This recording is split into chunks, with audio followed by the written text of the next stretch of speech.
Saya Triksia Mada Putri, saya akan menjelaskan bagian terakhir dari materi kita, yaitu tentang pelepasan aset anak perusahaan yang terkait dengan selisih, serta hubungannya dengan konsolidasi laporan keuangan. Baik, yang pertama kita akan bahas dulu tentang pelepasan aset anak perusahaan. Nah, ketika anak perusahaan ini menjual atau melepaskan asetnya, hal ini bisa berdampak pada laba rugi konsolidasi induk. Selisih pembelian yang sebelumnya dialokasikan ke aset anak harus disesuaikan tergantung pada jenis asetnya. Kalau asetnya itu berupa persediaan, maka selisihnya itu akan dialokasikan ke beban pokok penjualan. Nah, metode penentuan persediaan juga berpengaruh dengan metode FIFO dan metode LIFO. Kalau metode FIFO, yaitu selisih diakui di periode awal setelah akuisisi. Sedangkan metode LIFO hanya bagian persediaan yang berada di bawah nilai awal akuisisi yang dialokasikan. Sedangkan kalau asetnya itu berupa aset tetap, seperti tanah, maka selisihnya itu akan ditambahkan ke saldo tanah dalam laporan konsolidasi. Apabila tanah tersebut dijual, laba atau rugi yang muncul akan disesuaikan agar mencerminkan nilai wajar saat akuisisi, bukan nilai buku lama. Sebagai ilustrasinya, asumsikan pada tanggal 1 Januari 2001, PT Suramadu membeli semua saham PT Biasa PT Barelang seharga lebih tinggi yaitu 10 juta dari nilai buku. Seluruh selisih terkait dengan tanah yang dibeli sebelumnya seharga 25 juta. Nah, selama PT Barelang ini memiliki tanah tersebut, selisih sebesar 10 juta dialokasikan ke tanah dalam kertas kerja. Jika PT Barelang itu menjual tanah tersebut ke perusahaan yang tidak berrelasi seharga 40 juta, ayat jurnalnya itu dicatat dalam pembukuan PT Barelang sebagai berikut. Jurnalnya yaitu kas senilai 40 juta berada di debit, tanah 25 juta berada di kredit, serta keuntungan penjualan tanah senilai 15 juta. Artinya, dari sudut pandang PT Barelang, keuntungannya itu senilai 15 juta yang didapat dari 40 juta dikurang 25 juta.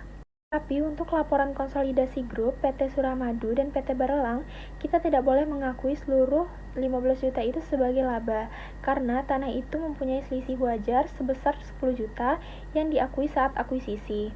Maka keuntungan real dari sudut pandang konsolidasi hanya 40 juta dikurang 35 juta, yaitu 5 juta.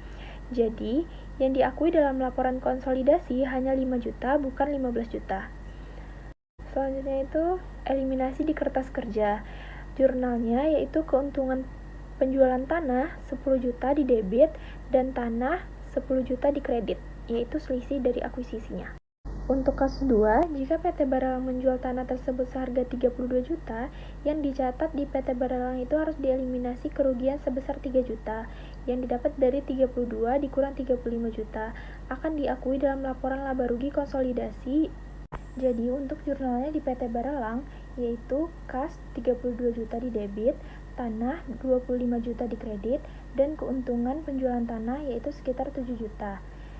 Jadi mereka mencatat labanya itu senilai 7 juta yang didapat dari 32 juta dikurang 35 juta. Tapi untuk konsolidasi nilai tanah setelah penyesuaian yaitu 35 juta, kalau dijual 3 juta, rugi konsolidasinya itu jadi 3 juta. Jadi dalam laporan konsolidasi diakui ruginya 3 juta. Laba yang dicatat PT Barelang itu 7 juta harus dieliminasi. Nah, eliminasinya itu jurnalnya keuntungan penjualan tanah 7 juta di debit, kerugian penjualan tanah 3 juta di debit, dan selisih tanah akuisisi 10 juta di kredit. Jadi saat perusahaan induk membeli anak perusahaan, selisih harga akuisisi bisa dialokasikan ke aset seperti tanah. Nah, kalau anak menjual aset itu, laba atau ruginya itu dilaporkan harus disesuaikan di laporan konsolidasi agar mencerminkan nilai aset saat akuisisi. Nah, tujuannya itu supaya laporan konsolidasi hanya menunjukkan laba rugi yang benar-benar terjadi setelah akuisisi. Baiklah, selanjutnya saya akan menjelaskan dalam konteks konsolidasi dan metode biaya. Nah, metode biaya maupun metode ekuitas tidak mempengaruhi laporan konsolidasi karena akun investasi, pendapatan, dan dividen akan dieliminasi saat dikonsolidasi. Induk perusahaan bebas menggunakan metode biaya atau metode ekuitas dalam laporan individual. Perbedaannya hanya ada pada jurnal eliminasi yang digunakan, namun hasil akhirnya itu tetap sama. Nah, sedangkan pada tahun kombinasi bisnis, induk itu mencatat investasi sebesar harga perolehannya.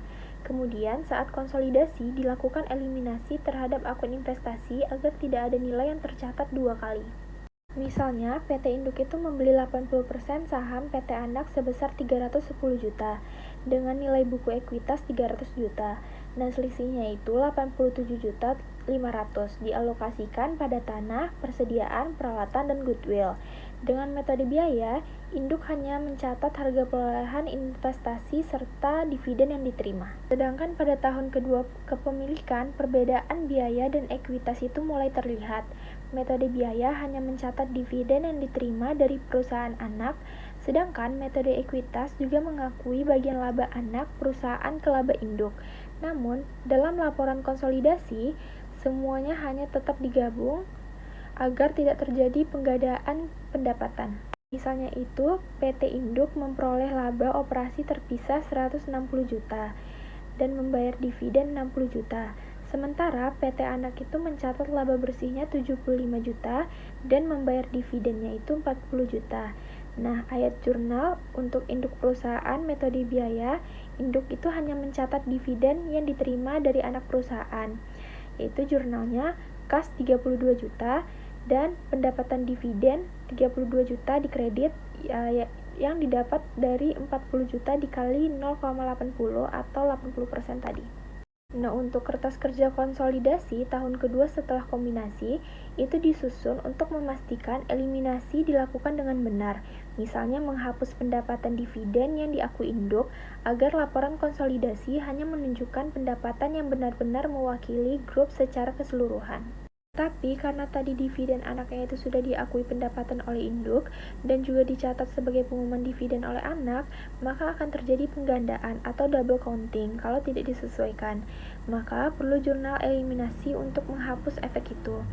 Nah, jurnalnya itu pendapatan dividen di debit 32 juta dan dividen yang diumumkan 32 juta dikredit. Artinya, pendapatan dividen di laporan induk itu dihapus, karena dari sudut pandang grup itu transaksi internal, uang hanya berpindah dari anak ke induk atau sama-sama dalam satu grup. Nah, dalam laporan konsolidasi laporan keuangan, metode biaya dan metode ekuitas itu memiliki perbedaan utama dalam cara induk perusahaan mencatat investasinya pada anak perusahaan. Nah, pada metode biaya, induk hanya mencatat investasi sebesar harga perolehan awal. Artinya, berapa besar dana yang dikeluarkan untuk membeli saham anak perusahaan. Nilai investasi ini tidak berubah meskipun anak perusahaan itu mencatat laba atau rugi di periode-periode berikutnya. Jadi, laba anak perusahaan tidak langsung menambah laba induk. Induk baru akan mencatat pendapatan ketika anak membagikan dividen, dan dividen itu dianggap sebagai pendapatan dividen dalam laporan laba rugi induk. Akibatnya, laba bersih induk terlihat lebih kecil dibandingkan jika menggunakan metode ekuitas, karena bagian laba anak tidak dimasukkan ke laba induk. Namun, pada saat laporan konsolidasi disusun, saldo laba investasi yang dicatat induk tidak dieliminasi, karena tingkat konsolidasi investasi antar perusahaan itu tidak boleh muncul lagi. Nah, sebagai gantinya itu, bagian laba anak perusahaan ditambahkan langsung ke laporan konsolidasi agar mencerminkan kinerja seluruh grup. Nah, dengan demikian, laporan konsolidasi menggambarkan posisi keuangan dan hasil usaha induk dan anak perusahaan. Ini itu seolah-olah merupakan satu kesatuan ekonomi meskipun dalam pembukuan terpisah induk menggunakan metode biaya. Nah, setelah kita memahami bagaimana metode biaya diperlakukan dalam konsolidasi, sekarang kita masuk ke bagian saldo laba konsolidasi. Nah, saldo laba konsolidasi merupakan hasil dari penggabungan saldo laba induk dan bagian anak perusahaan yang menjadi hak induk tetapi tidak dieliminasi. Dengan kata lain, saldo laba konsolidasi ini menggambarkan akumulasi laba bersih yang menjadi hak pemegang saham induk sejak tanggal akuisisi. Nah, ditambah laba anak yang belum dibagikan dalam bentuk dividen. Sementara itu, laba anak yang sudah dibagikan sebagai dividen ke induk tidak ditambahkan lagi, karena sudah diakui sebelumnya sebagai pendapatan dividen. Nah, dalam laporan konsolidasi, laba mencerminkan kinerja kelompok usaha keseluruhan sejak akuisisi. Itulah sebabnya saldo laba konsolidasi sering juga disebut sebagai laba kumulatif grup. Jadi, materi ini menegaskan bahwa dalam konsolidasi, setiap transaksi antar entitas dalam satu grup harus disesuaikan atau dieliminasi agar laporan keuangannya itu benar-benar mencerminkan kondisi keuangan grup secara keseluruhan, bukan hanya gabungan angka dari masing-masing perusahaan.